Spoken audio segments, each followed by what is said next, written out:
नमस्ते। अगस्त 2024 के मैक्रो और मार्केट रैपअप में आपका स्वागत है।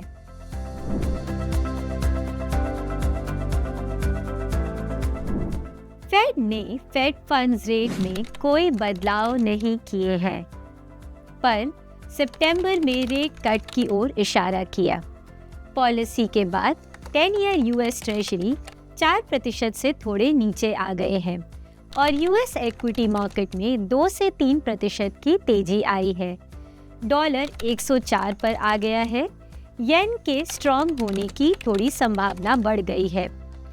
फेड चेयर जे पॉवेल का कहना है कि सितंबर का रेट कट यूएस इन्फ्लेशन के आंकड़े पर निर्धारित है और फेड पॉलिसी पर यूएस में चल रहे पॉलिटिक्स का कोई असर नहीं आएगा। मार्केट अब 2024 में 3 रेट कट्स प्राइस कर रहे हैं। अगर यूएस में रेट कट आता है तो यह इंडिया के एफआईआई फ्लोज के लिए सकारात्मक है।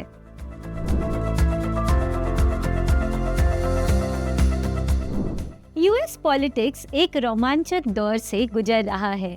13 जुलाई को ट्रंप पर एक असैसिनेशन अटेम्प्ट हुआ। वहीं बाइडेन के हेल्थ और एज के कारण उनकी पॉपुलैरिटी गिरती जा रही थी। फाइनली वो प्रेसिडेंशियल रेस से बाहर हो गए हैं और उनके बदले अब कमला हैरिस का चयन हुआ है। इलेक्शन काफी कंपेटिटिव हो गया है और ऐसे में इलेक्शन प्रॉमिसेस भी काफी बढ़ चढ़कर हो सकते हैं। ट्रंप के आने पर मार्केट पर क्या असर पड़ेगा, इसको लेकर एनालिस्ट्स के व्यू काफी डाइवर्जेंट है। अगर डॉलर की बात करें तो कुछ कहते हैं कि ट्रंप टैरिफ्स बढ़ाएंगे जिससे ट्रेड डेफिसिट कम हो सकते हैं और डॉलर स्ट्रॉन्ग हो सकता है। पर दूसरी ओर यह भी मानना है कि ट्रंप वीकर डॉलर चाहते हैं और वो बाय फोर्स ऐसा कर सकते हैं। ट्रंप रिन्यूएबल एनर्जी के फेवर में ज़्यादा नहीं है। क्या इससे ऑयल प्राइसेस ऊपर जाएंगे या अगर वो रशिया यूक्रेन वॉर में बदलाव लाते हैं तो इससे ऑयल प्राइसेस नीचे जाएंगे? टेक कंपनीज पर क्या असर पड़ेगा? इन सब सवालों को लेकर अनिश्चितता है और इन सब का असर ग्लोबल मार्केट्स में अगले 3 महीने में रहेगा।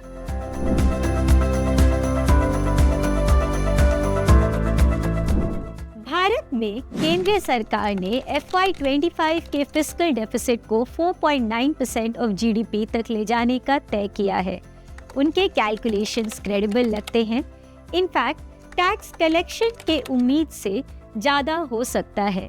केपेक्स टारगेट 11.10 लाख करोड़ है। रेवेन्यू एक्सपेंडिचर में 50,000 करोड़ की बढ़ोतरी हुई है। एम्प्लॉयमेंट स्कीम्स पर जोर दिया गया है।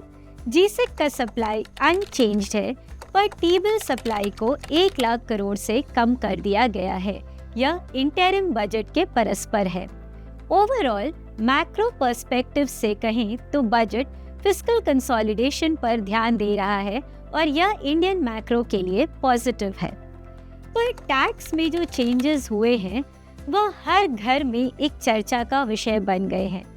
केंद्रीय सरकार का अब income tax collection corporate tax collection से ज़्यादा है, पर इसके बावजूद भी हमें ऐसा नहीं लगता कि टैक्स रेट्स में कोई राहत आएगा। इंडिया में लगभग 36 करोड़ लोग नॉन एग्री सेक्टर में काम कर रहे हैं, पर उसमें से सिर्फ 9 करोड़ लोग ही टैक्स फाइल करते हैं या टीडीएस देते हैं। टैक्स कंप्लायंस इम्प्रूव करना आवश्यक है।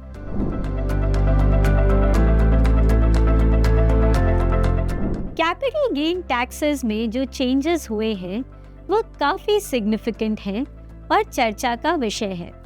ओवर टाइम इंडिया के कैपिटल गेन टैक्स के स्ट्रक्चर ऐसे हो गए थे कि हर फाइनेंशियल एसेट के लॉन्ग टर्म होल्डिंग पीरियड अलग थे और शॉर्ट टर्म और लॉन्ग टर्म कैपिटल गेन के टैक्स स्ट्रक्चर भी अलग हो गए थे।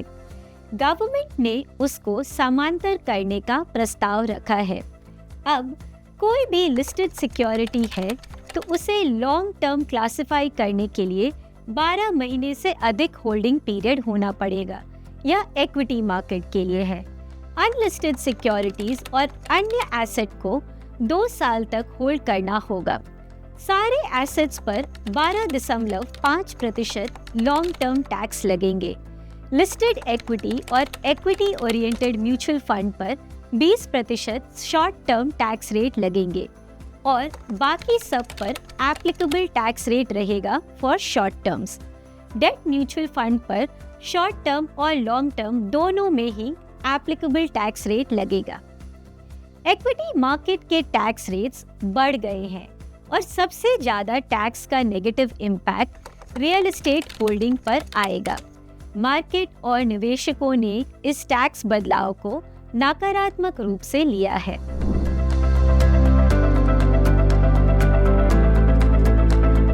इंडिया में रिटेल निवेशकों का डेरिवेटिव मार्केट्स में ट्रेडिंग काफी बढ़ता जा रहा है और सेबी के अनुसार 92 लाख रिटेल निवेशकों ने FY24 में 51,600 करोड़ का लॉस किया था।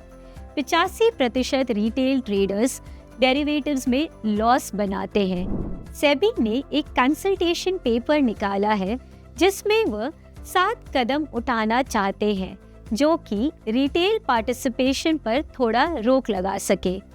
इसका मूल उद्देश्य यह है कि हाउसहोल्ड्स अपनी सेविंग्स को या बैंक से लोन लेकर डेरिवेटिव मार्केट में ट्रेड कर रहे हैं, जिससे जोखिम की संभावना काफी ज्यादा है।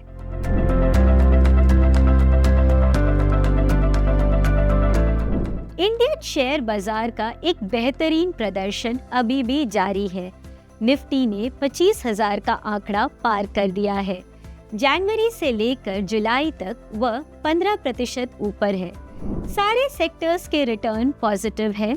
पीएसयू, पावर और ऑटो सेक्टर में एक सबसे अच्छे रिटर्न है, पर इस महीने हमें आईटी और एफएमसीजी सेक्टर में भी थोड़ा उछाल दिखा। आने वाले समय में हमें परफॉर्मेंस में कुछ सेक्टर रोटेशन की उम्मीद है। हम लार्ज कैप स्टॉक्स और कंजम्पशन सेक्टर को उनके वैल्यूएशन के कारण थोड़ा बेहतर समझ रहे हैं, पर जैसा कि हम कहते आ रहे हैं, हम स्टॉक्स के चयन पर ज्यादा जोर दे रहे हैं।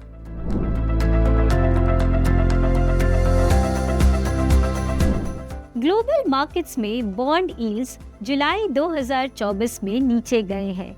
यूएस ट्रेजरी 4% से नीचे है। बैंक ऑफ इंग्लैंड ने रेट कट किया है और यूएस फेड से सितंबर में रेट काटने की उम्मीद है।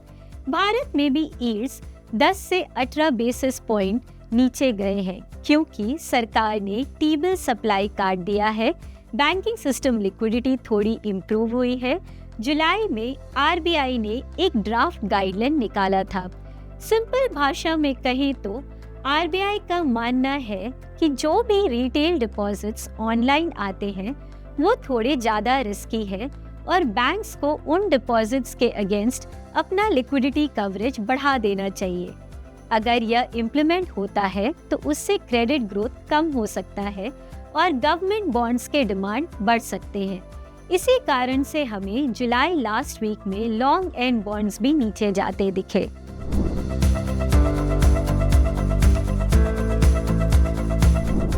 जैसा कि हम कहते आ रहे हैं, FY25 में डिमांड सप्लाई डायनामिक्स रोबस्ट है। हालांकि बैंक्स का लैफ सरप्लस में है। बैंक्स में लायबिलिटी बेस की कमी है। क्रेडिट टू डिपॉजिट रेशियो 77% से ऊपर है और प्राइवेट बैंक्स के लिए तो 90% से भी ऊपर है। बैंक्स को या तो अपने क्रेडिट ग्रोथ कम करने पड़ेंगे या फिर डिपॉजिट्स के कॉस्ट बढ़ाकर और डिपॉजिट्स लाने पड़ेंगे। पिछले कुछ महीनों में commercial paper, certificate of deposits and NBFC debentures के स्प्रेड्स ऊपर गए हैं। वहीं दूसरी ओर एसडीएल के स्प्रेड्स कंप्रेस्ड है क्योंकि Q1 में टोटल एसडीएल सप्लाई कैलेंडर की अपेक्षा में कम था। पर जिस तरह से स्टेट्स के वेलफेयर स्कीम्स अनाउंस हो रहे हैं, हमें लगता है इस साल भी सेकेंड हाफ FY25 में एसडीएल सप्लाई बढ़ जाएगा। पर अगर हम सेंटर और स्टेट्स दोनों के बॉन्ड के सप्लाई को जोड़कर देखें तो टोटल सप्लाई लास्ट ईयर के परस्पर फ्लैट है और यह गवर्नमेंट बॉन्ड्स मार्केट के लिए पॉजिटिव है। इसके साथ ही सीपीआई इन्फ्लेशन पर भी चिंता थोड़ी कम हो रही है। संपूर्ण रूप से कहें तो रेट्स पर हमारा आउटलुक सकारात्मक है। इस महीने के लिए इतना ही। हमें सुनने के लिए धन्यवाद। म्यूचुअल फंड निवेश बाजार जोखिमों के अधीन है। योजना से जुड़े सभी दस्तावेज ध्यानपूर्वक पढ़ें।